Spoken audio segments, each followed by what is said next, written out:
kern van de beslissing in alle zaken is dat deze bezwaren naar mijn voorlopig oordeel geen hout snijden. De rechtbank neemt de motivering van Tialf van de Karver Ballasnedam skraal, maar voldwaande. Nee, dit is een kwestie van als je meer opschrijft, krijg je meer commentaar. Als je minder opschrijft, krijg je commentaar dat je weinig opschrijft. Dus ik geloof niet dat hier wat te winnen is. Het is een afweging die we gemaakt hebben en hij is voldoende geweest. Ik wil gewoon stomme graag dat wij aan de gang gaan met Tialf, zodat het naar Tialf direct stiert in 2016.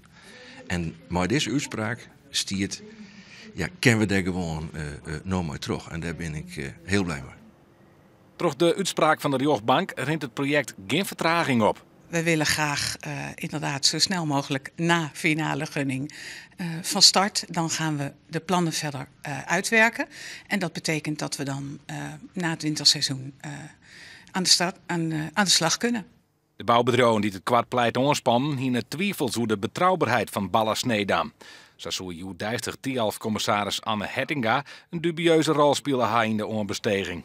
Ik werd Ballasnedam in verband gebracht met stekpennings. Daarbij geldt echter dat die fouten dateren van de periode 1996 tot 2003.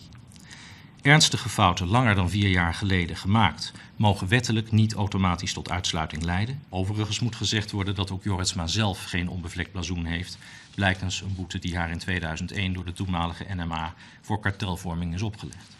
De advocaat van een van de verliezende bouwcombinaties, Dijkstra Drijsma-Jorritsma, moet nog net inhoudelijk reageren. Het is net bekend dat zij in hege beroep gaan.